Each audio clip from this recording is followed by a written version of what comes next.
Donald Trump and his brand new book, a bestseller, Killing England. Also, Michelle Malkin is here. She will join us in a few minutes. But first, President Trump doubling down on his criticism of NFL national anthem protesters by defending the military and the flag and the anthem and those who keep us safe. All while the Democrats, the liberal mainstream, destroy Trump media, they do what they always do. What are they doing? Making this about race when it's not. And that is tonight's very important breaking news opening monologue. So first tonight, I want to take a few moments and I want to thank all of you for your support and your loyalty. Last night, you did make this show #1 in cable by far. You know, there's a lot of people in the mainstream media on the left. They want the voice of this show silenced. They want your voices silenced. And by the way, there are even efforts this very day to silence and boycott, and they want to get me fired. This threat is very real. Here's the sad truth. If you're a conservative and have a conservative worldview, well, people in the media today, guess what? There are people that are paid a lot of money. It's well funded to sit and watch every single second, minute of every single day in the hopes that I say one word, one phrase, one sentence that they deem politically incorrect, and then they can use it to get me fired. Dying breath, as long as they'll have me, to give you news and strong opinion and information you won't get anywhere else. We do hope that you and your friends, you'll tell your friends to join us every single night. We hope you'll set your DVR. Again, I thank you. And now, tonight's top story. President Trump, he's refusing to back down. He is now calling out the NFL, national anthem protesters, who are disrespecting the flag, the military, and our country. Here's what the president said earlier today in the Rose Garden. I was at Walter Reed Hospital recently, and I saw so many great young people, and they're missing legs and they're missing arms, and they've been so badly injured. And they were fighting for our country. They were fighting for our flag. They were fighting for our national anthem. And for people to disrespect that by kneeling during the playing of our national anthem, I think is disgraceful. I think it's a very important thing for the NFL to not allow people to kneel during the playing of our national anthem, to respect our country and to respect our flag. Now, the president's dead on when it comes to this kneeling issue. The national anthem, the flag, it's about saluting, honoring our military. Remember, it was written after the Battle of Fort McHenry. And for all the president's critics out there, oh, he shouldn't talk about this, he was right to call attention to this issue. So all these NFL players, coaches, owners, the ones that are kneeling because of apparent social injustice or to protest the president himself or to raise awareness for whatever other leftist issues they may be promoting, well, I'd make the argument they're completely uninformed. If they are about inclusion and unity and understanding, then why don't they sit down with the brave men and women who fought and bled for this country? Maybe they should learn why every American should proudly stand for the flag, for the Star-Spangled Banner. Why don't they talk to the mothers and fathers? I've interviewed them who lost their sons and daughters. Or why don't they talk to those who had their limbs blown off fighting for this country? I'm pretty sure they'd be happy to explain why people should, in fact, stand. This is about respect. This is about respect for the military, for our country, for our flag, and those who fought under that flag. It's plain and simple, which is why these acts of protest are beyond disrespectful. Now, if some NFL players, coaches, owners, you want to keep doing it, you go for it. But here's my prediction. People are going to continue to change the channel, and they'll stay home on football Sunday. And like I said last night, Saturday is now my official football day unless and until this is resolved. And according to the Wall Street Journal, DirecTV is now letting at least some customers cancel subscriptions to its Sunday ticket package of NFL games and obtain refunds if they cite players' national anthem protests as the reason. Also, look what's happening around the country. Look at this. People who spent hundreds and hundreds of dollars on NFL memorabilia, they're burning their jerseys. They were the once prized possessions and treasures. They are that upset. Now, while President Trump is defending the flag, the military, Republicans like Speaker of the House, Paul Ryan, who will be on this show tomorrow night, are coming out and they are supporting the president. Let's take a look. People people are clearly within their rights to express themselves how they see fit. My own view, though, is we shouldn't do it on the anthem. The national anthem, our flag, and the people who defend it and represent it, that should be celebrated everywhere and always, and that's my opinion. And the Attorney General, Jeff Sessions, he's also backing the president. Watch what he said. The President of the United States has free speech. He believes, and I believe, that people should take a moment before a football game and stand when the national anthem is played. What's wrong with that? It's not political. It's not an affirmation of Trump or Hillary Clinton or any other agenda. It's simply an affirmation, respect for the United States of America and this great heritage of freedom, and for these football players, prosperity that they have. So I think that's a perfectly appropriate thing for the president to say. So taking a knee or staying in the locker room during the national anthem, you know what? That's pretty easy to do. Addressing real problems that impact real people and doing something about that is a lot harder. Let's start by helping the people we always talk about, the millions of forgotten men and women in this country. 50 million Americans in poverty, 50 million on food stamps, 90+ million Americans out of the labor force. If the NFL, you want to continue to disrespect the country, the military, well, that's given players, by the way, and owners the opportunity to make millions and even in some cases billions of dollars, then it's time to stop taking handouts from the American taxpayers. I doubt you'll hear this elsewhere in the media. Let's look at the numbers. The average public subsidy for an NFL stadium is $266 million taxpayer dollars. Since the year 2000, it is estimated $3.2 billion in federal taxpayer money has gone to help build private sports stadiums. Then you factor in local and state funding for stadiums. Well, that number grows to $5.9 billion and $6.7 billion. That's over just the last 20 years.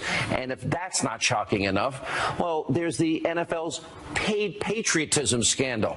There was a Senate report. It found that from the years 2012 to 2015, the Department of Defense, they actually paid the NFL $6.1 million to honor troops and for recruiting promotions.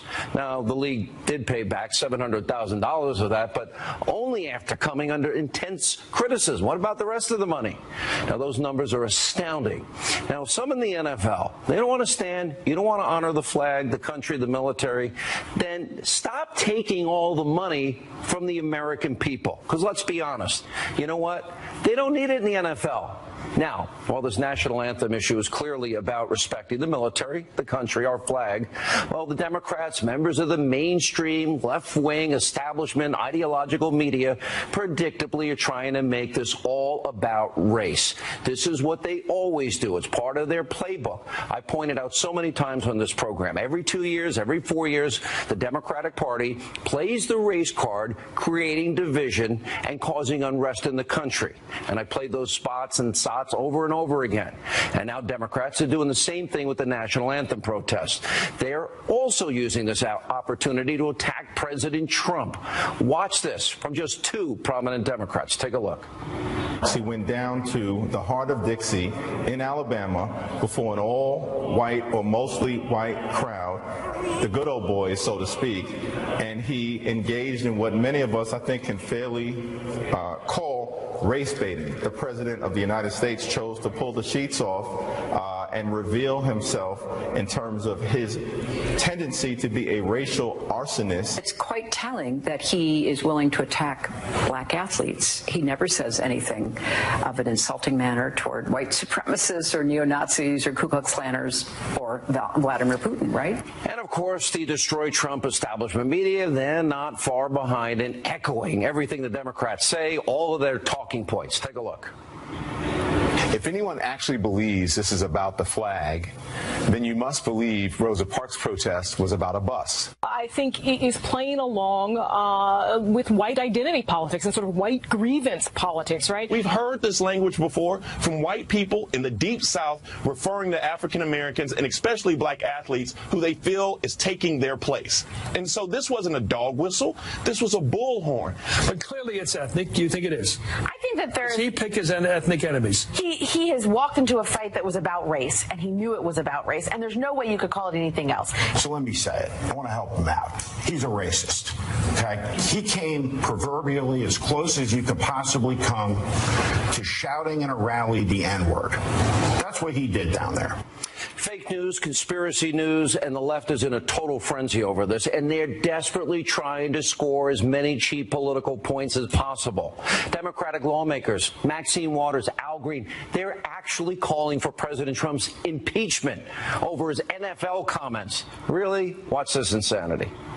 He started dog whistling to that constituency during the campaign and started his division. And don't forget, Bannon said, when it's about race, we win because they frighten people. They play into racism. I hope people understand it's about all of this that he should not be the president of the United States of America. And we got to get ready for impeachment. Mr. Speaker, I denounce the comments that were made, and I rise to announce that on next week, Mr. Speaker, I will bring a privileged resolution before the Congress of the United States of America. I will stand here in the well of the Congress, and I will call for the impeachment of the President of the United States of America. So pathetic, so predictable. Two Democrats, they even took a knee on the House floor as a show of solidarity with the NFL protesters. Let's watch this.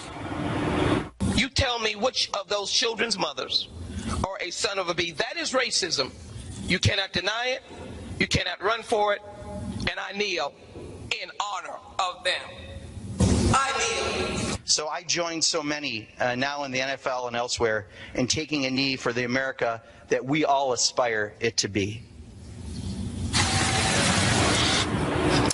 So the Democrats' fake moral outrage, it knows no bounds. They will literally do and say anything to try and damage and delegitimize President Trump. They've been doing that since last November, and that includes playing the race card every single chance they get. Now, even though President Trump has explicitly said that his criticism of the NFL has nothing to do with race, it's about patriotism, and it should be obvious to everyone except, of course, those that want to play the race card like they do every 2 and 4 years.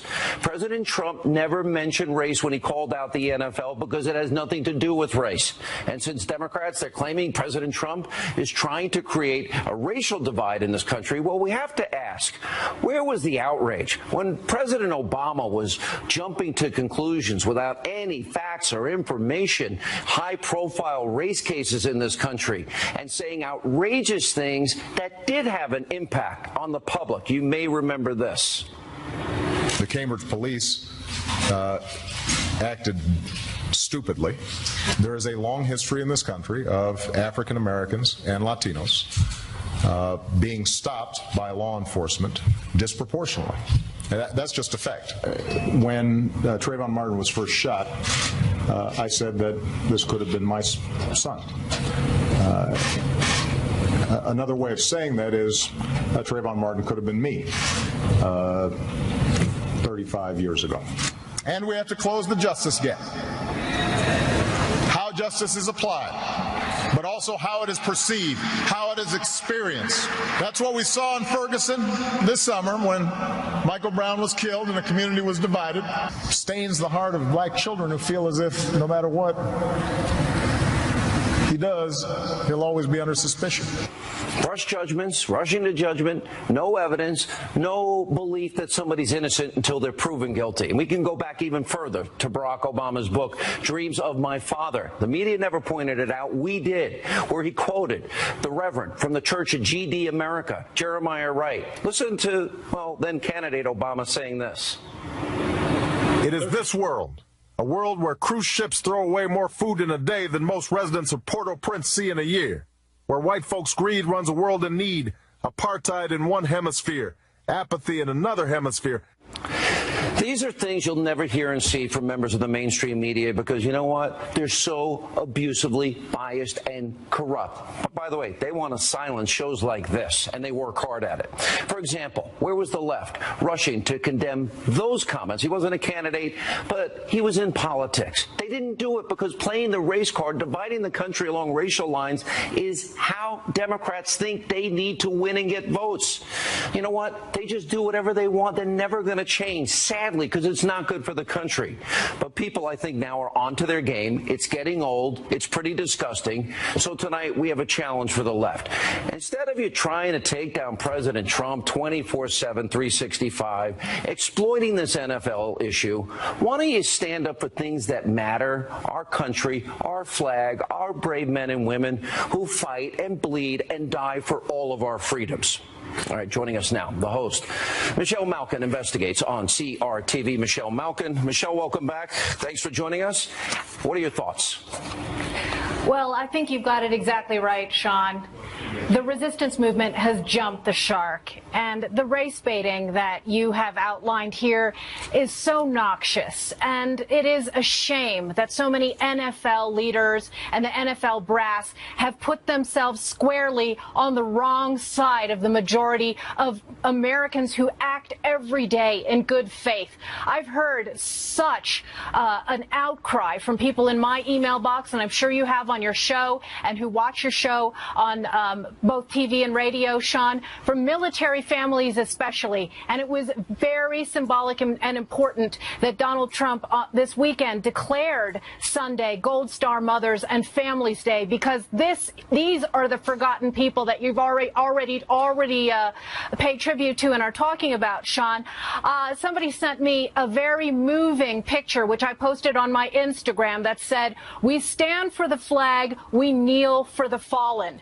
And the fact that you had so few NFL players who had the guts to do that, it just shows you how much the social justice mob has hijacked not just the sports industry, but the entertainment industry as well, and they're paying for it. Bottom line, viewership is down, attendance is down, advertising is down, and if they keep doubling down on stupid, NFL is going to stand for no fans left. What about the average pay for men and women in the service? And again, they're risking their lives. It's around $40,000. What about the average NFL player? Their average salary is $2.44 million a year. Now, I'll grant you they have short careers, average career 3-4 years. That's not the point. That's a lot of money. And families pay a lot of money to go see these games. So I'm kind of trying to understand, do they not get that this is a big deal for a lot of people and that this is going to backfire against them? Yeah, there's a huge disconnect here between the elites of the entertainment and sports industry and the people who pay their salaries and who consume their products. And again, this is an industry-wide thing. It's the same reason why you see the summer box office movie was a bomb. All of these award shows for entertainment, all of their viewership is down.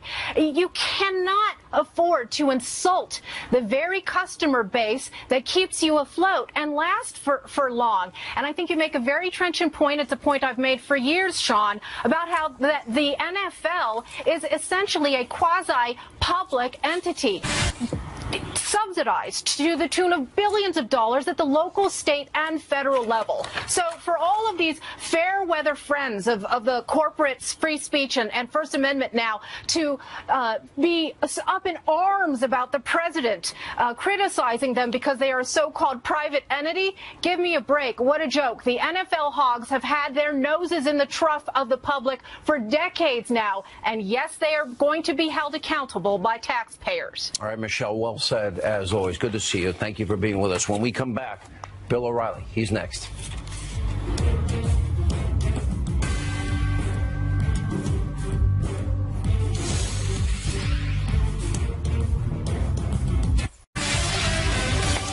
And welcome back to Hannity. Joining us is now a man who needs no introduction. Author of now the best-selling book, Killing England, The Brutal Struggle for American Independence. Bill O'Reilly, how are you? It's good to see you. I'm here. I'm alive. And the spin stops here. Right? No, whoa.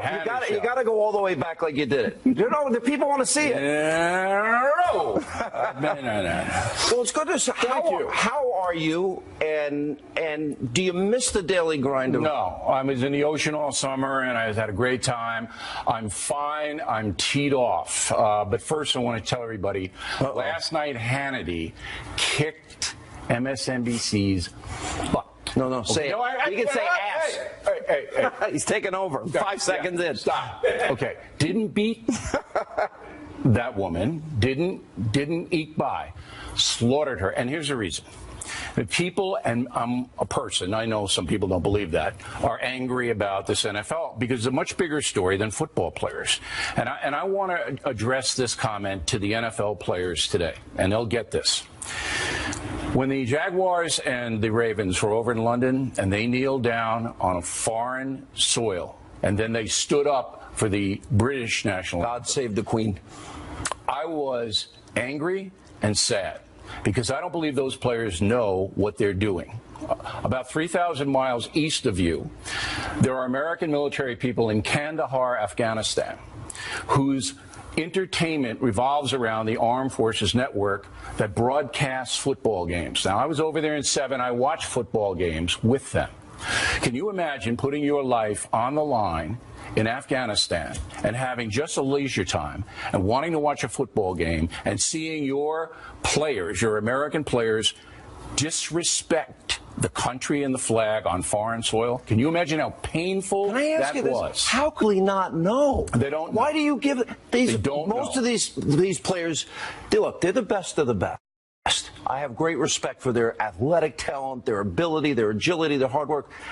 They went to college, Bill. Most of the kids play college ball. It's a mob mentality. It is a anti-Trump demonstration. That's what it's morphed into. But there's two kinds of dissent, and nobody is saying the players don't have a right to their opinion about life, liberty, and the pursuit of happiness. You do. And if you want to feel America is an evil country where the white supremacists stalk innocent blacks, if you want to believe that, you're free to believe it. But it's not true.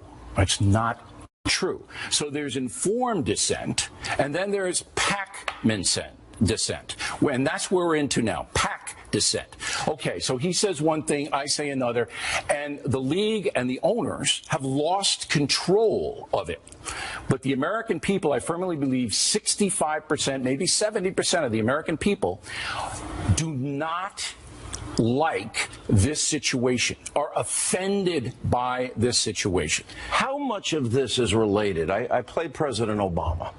He rushed to judgment when it came to Baltimore and Freddie Gray, and it never happened, hands up, don't shoot, and Trayvon Martin and George Zimmerman. Now, I learned when I was in Atlanta, local radio guy, you don't rush to judgment. That was in the Richard Jewell case.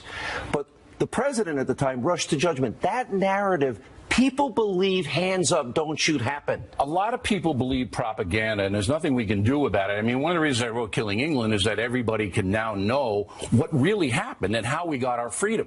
I'd love to go to every NFL locker room and give these guys the book. Would they read the book? Most of them would not.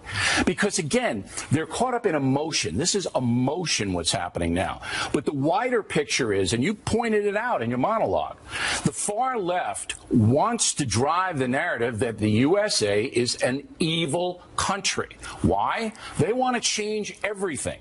The Constitution, the economic system, the leadership, the electoral system. They want to cross the board change. I want to get to that. They use stuff like this. They use it. These players are being used. Where does this, in your opinion, all in? I think they're in a quandary. They're in a dilemma now. And we kind of tried to see the Dallas Cowboys last night threading the needle. Look at the average family. I grew up in a small Cape Cod house, 3 older sisters, 1 bathroom. By the way, Bill, that's hell on earth. 50 by 100 lot. Seriously. Franklin Square, you know where I grew up. Yeah. I grew up there. If you take a family of 4 to a football game, basketball game, baseball game, all right, average ticket about $100. It's $1,000. Okay, it's close to It's you buy $1,000. hot dogs. Yeah. You buy a jersey. Right. You buy all this stuff. It's so much money, and people literally sacrifice and save for that. How are they going to react? How does it sound? Well, first of all, the league is going to have to do something, and what they should do, as I wrote a column for The Hill about it, is say to the players, we know that some of you don't like the country or want to get a point across, but this is the wrong forum. All right, this is not the forum to do it.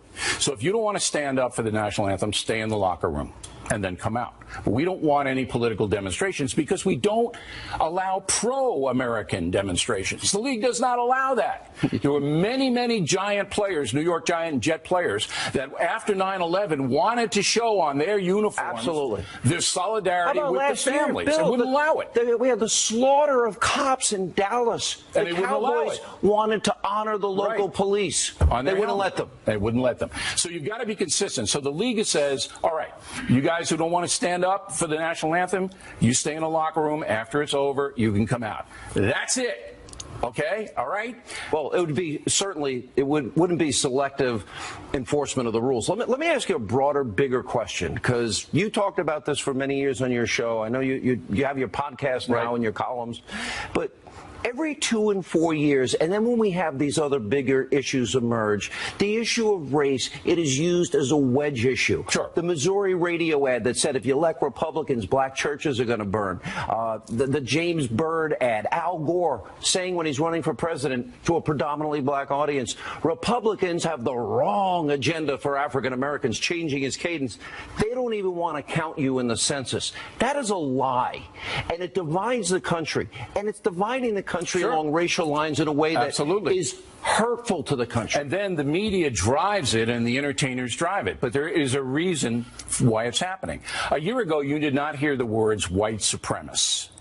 Didn't hear it. Nobody heard it. It was white privilege. And in my Levittown neighborhood, about 8 miles away from Hannity's Franklin Square it was miles away. I had guys, in undershirts that are falling apart going, where's my white privilege? All right? Okay. That's what you had a year ago. It's morphed into white supremacists now. And people are buying it. Why? Because the far left agents, and I think they're evil, want to destroy the Constitution in the sense that they want it all changed. Who forged it? Slave owners, Thomas Jefferson, George Washington. We can't have a constitution with they made. We have to have a new one. That's the end game. You were on my radio show, and I think this was the most important point you made that I agreed with, that I think is the most dangerous for the country.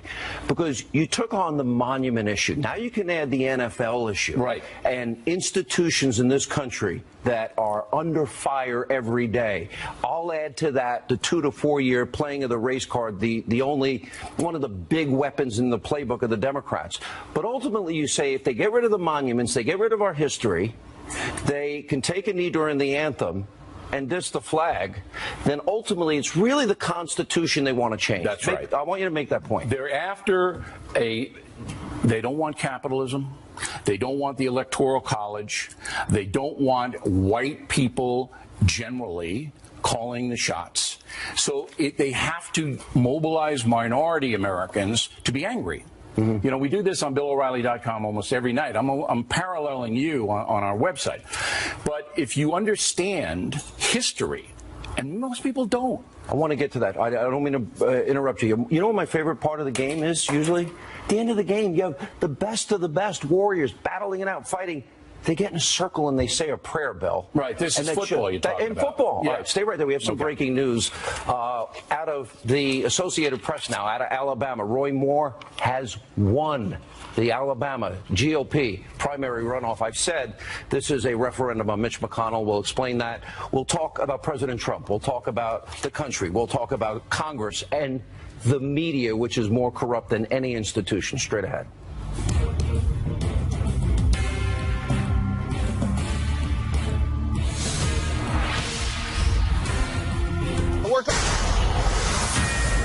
And this is a Fox News alert. The Associated Press projecting that Roy Moore will win the Alabama Senate runoff as we continue with the author of the best-selling book, Killing England, The Brutal Struggle for American Independence. Bill O'Reilly is with us. I say that's a referendum on McConnell. Yeah, the folks are mad. They want very conservative elected officials, Moore, very famous in Alabama. I knew he was going to win from the jump. So did I. And I don't know whether that's a good or a bad thing. We'll see how he performs. I want to ask you about the media. I have never seen any institution in America that is so corrupt, so bitterly ideological, so one-sided, that never talk about, you always said the folks, I talk about the forgotten men and women, people that came from our background or worse. Yeah.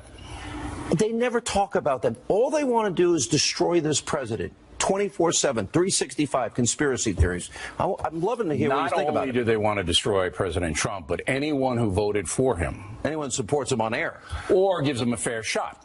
It just goes across the board. Look, we're living in a time where there are no more journalistic rules. And I can back that up 50 different ways, so I'm not going to bore everybody tonight, but I will someday. There are no rules anymore. So your major urban newspapers aren't newspapers. They're left-wing journals, and they coordinate. And the people on the cable news shows on the other channels, they're left-wing top to bottom. If you wear a Make America Great hat into the New York Times tomorrow and you work there, you're not going to be working there much longer, all right? It's very, very intense. Very intense. But what's happened now is big money is poured in to organizations like Media Matters. Do you know they threatened you and me if we did this segment tonight? No, they Media Matters. They threatened me us for just allowing you to have a voice. Just to have the segment. Just to have the segment. We were threatened. Yes, okay? we were. Because these totalitarians want to wipe out any speech with which they disagree. See, I call them liberal fascists because that's what they are. That's a good description. The most tolerant people as it comes to speech, we defend Bill Maher. I hate Bill Maher. I never in you my don't know the real Bill. Oh, you do. You're buddies with him. I can't stand him. I never said that Kathy Griffin should be fired or anybody. I don't say that. No, anybody, I don't care what they say. And you don't call for boycotts. You don't turn the dial. There isn't a right-wing cabal that does that. No. I mean, the right can get hateful. Everybody knows that. I mean, they can. But there's not an organization that goes out and threatens people and boycotts sponsors. Now, here's the insidious part. That's bad enough. All right. There's millions of dollars behind that. And those people who are doing it are being paid to do it. Big money. Wait. No, go ahead. Cheryl Atkinson. Great piece. Cheryl Atkinson's book, Smear. You've got to read it. This is a brilliant woman, an honest reporter, used to work at CBS. The book is Smear. It'll document A to Z this big money, and these people will do anything. Bill, every minute of every day, we have Rush on later this week, every prominent conservative voice is recorded. They're paid to record. They're paid to transcribe. They're paid to look for the one word, sentence, phrase that they can then use to attack either advertisers or others. Advertisers, that's the most insidious. And it works. Let's be honest. Well, it has worked in the past. Hannity and I have discussed this off camera, and we're going to fight back. And I have to give you all the credit in the world. You fought back when they came after you last spring. I didn't, and I should have. But anyway, this is so dangerous to the country. People don't know how dangerous this is because most people aren't engaged. They don't pay attention. They just hear things. And these propaganda people throw this stuff out as fact when it just lies across the board. Let me move on. Let me ask you, I think the president has done a great job in terms of doing everything that he promised that he's able to do on his own.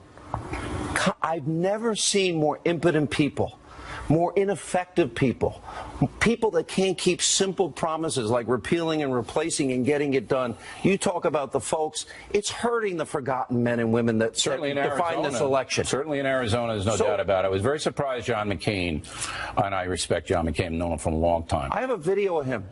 I can play this video. No, everybody knows that he said it, but I think it was personal. I think that Donald Trump angered him. And look, you can't blame McCain for that. What Trump said about McCain was out of line. I said it on The Factor. I told Trump to his face, out of line, okay? But sometime down the road, if you're John McCain, you got to say, what's the greater good? What's the greater good? To help my people in Arizona who are paying far too much for their health insurance, or to stick it to a guy I don't like? Why do people want to not only defeat the president politically, they want to destroy him and delegitimize Well, I told him him. that from the jump. I had the first interview when he declared, and I said they're going to come after you because what Trump does is that he goes right to the people. You don't need the big media. Trump, and that's what he's doing with the NFL. Trump's going right to the people, and he knows, and I think he's right, that most people are agreeing with him. He's going to win that. All right? So he goes around the media. It's the worst thing you can do to the media. The media, in many ways, is dying before our very eyes. It is. I don't think they recover from the abusive bias. Have you heard the conspiracy theories? It is the most bizarre. Russia, Russia, Russia, Russia, Bill, 24/7, again, to hurt the president. In the process, it's not only the president that gets hurt, it's nothing gets done for the country. Well, wait till you see what happens when Paul Manafort gets indicted, which I think is going to happen. I think it's going to happen, sadly. But I think you're right in the sense that fair-minded people, not conservatives and liberals, because there are liberals who are very good and very fair, right? But fair-minded people know there's no objectivity in the media anymore. Name 5 fair Democratic senators and congressmen. Manchin is a fair guy in West Virginia. What is Manchin? He's not reaching out with President Trump on the health care. All right, you want to know why? Because Schumer won't let him. Well, that's right. Senator Schumer from New York has told all of the Democratic senators 2 things. Unless you vote straight party line with us, we will run someone against you in a primary, and we will cut off all your money so that you will not have money from the DNC to campaign. Every senator has gotten that message, all right? So on close calls, they're going to go with Schumer. Now, I think on the tax cuts, they might get some Trump with infrastructure. Might get 3 or 4 Democrats. 3 or 4. But he's going to have 3 or 4 Republicans say no. I guarantee you, Susan Collins in Maine, I guarantee she should be a Democrat. How about we work for the people? You know what the people do? They're not public servants anymore, Bill. They're not serving the public anymore. They're serving themselves, but that's nothing new. Well, not this bad. I have never seen the vitriol. And look, we started on this channel 23 years ago. It's never been this bad, ever. I got to tell you, in the 20 years, 6 months I worked for FNC, I was attacked every single day of my life. Every day. By the way, must say, bullseye, the 2 Irish guys. Yeah. All right. We got to take a break. I want to talk about this. I want to go back to your book. When you talk about institutions today, there's a lot of parallels to what you're writing about that I think we can learn from. Yeah, the Dallas School Board. I want to get into that. We'll get into that. All right, more with Bill O'Reilly right after the break. Stay with us.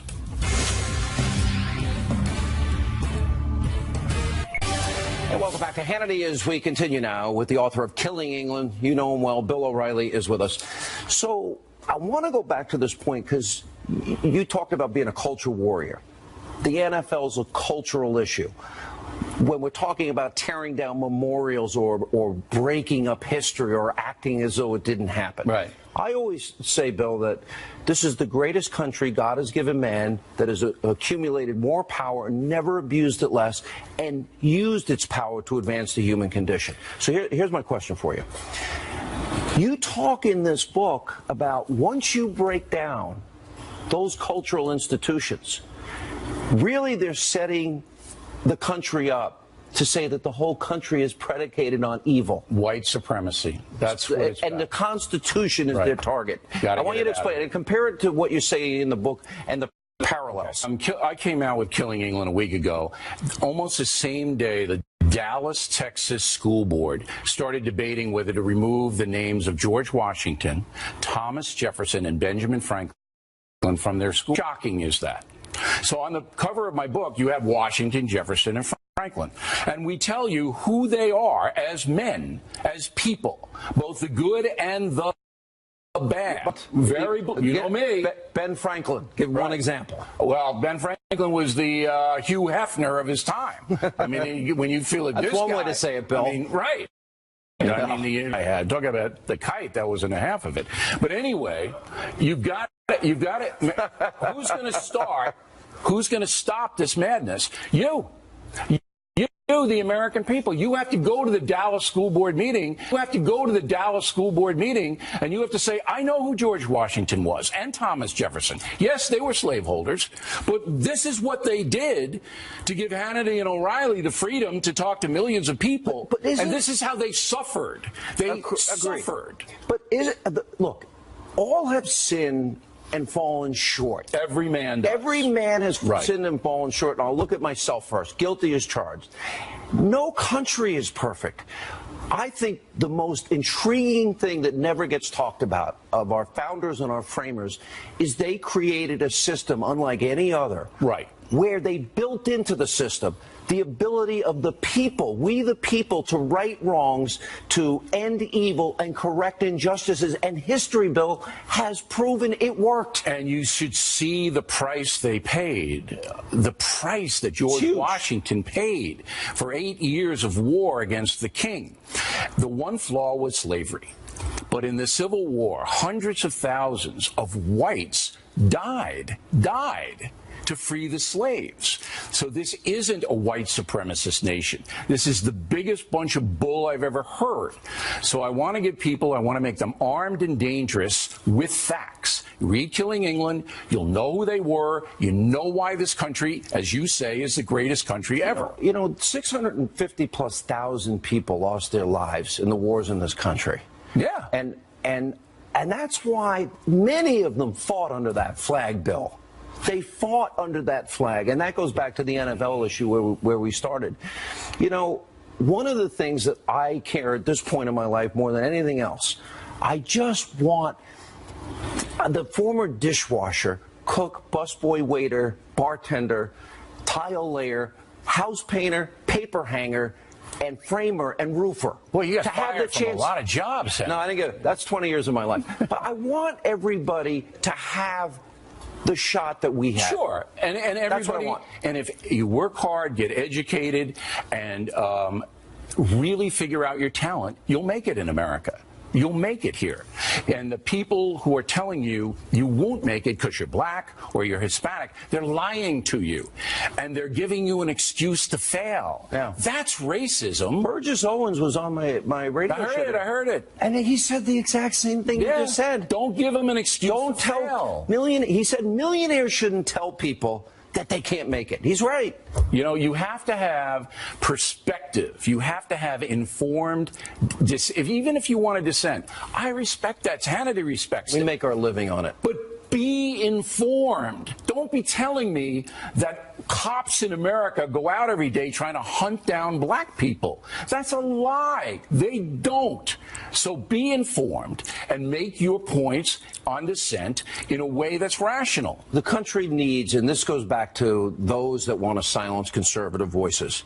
This goes back to, we have more dialogue, more debate, more information. I think people do better. You know what the real sad thing is things you said on your show, you write in your books, and things I'm saying on this show, nobody else in media says it. No, Bill. because you get That's attacked. why. You get attacked. Oh, I don't care about the attacks. Well, I know you don't. I don't care. And you're a special case, though.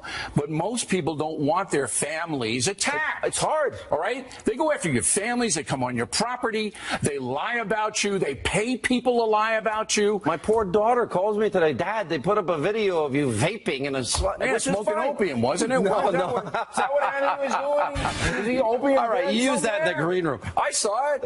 You know, and I said, sweetheart, I said, for 16 years of your life, I never told you what I lived through. I know. I never bring it to their attention. But now it's worse than ever. Here's what I want to ask you, because we're running out of time. And I appreciate you coming in, and good luck with the book. It's kind of you to have me. Tell me something. You gotta miss the grind a little. Come on. You don't miss the swamp a little. I'm afraid of those water moccasins. Now look, I did 20 years and 6 months here, and it was. And you worked with fabulous. Inside Edition, fabulous. ABC. All the other. I worked at ABC, CBS, Inside Edition, but this was far and away the best job because I got to meet some of the folks. Who knows what I'm going to do? I don't know. I enjoyed my summer off. The vitriol that you have to face and that I have to face, I got to evaluate it. You know, Hannity and I are going fishing. I mean, you guys don't know that. We're going fishing, all right? No, but you were on my radio show yelling at the fish on your water today. I know, but when we're out on fishing, we're going to figure this out. But there has to be an exposition by people like you and me about what's really happening in this country, because it's dangerous. They want to take freedom of speech away from their opponents, they the far left. I contend that the future of this country is at stake in ways we don't know. And if they're successful in taking out this president for reasons or that are network, this is the only network. This is it. This is it. This network goes, they win. All right, Bill, we'll come back. Will you come back? Maybe. You know, maybe. we gotta fishing first. Are you coming back? I'll come back. I mean, I got to hawk this book, man. That's true. All right. You can get it on Amazon. When we come back, more Hannity right after the break. Welcome back to Hannity. All right. And welcome back to Hannity. All right, quick programming note. Tomorrow, I'm headed to Washington, D.C. We will be interviewing Speaker of the House, Paul Ryan. We got to hold these guys accountable. We need that economic plan passed. Thursday, a rare interview. I get to travel down to Florida. I'll be sitting down with the one and only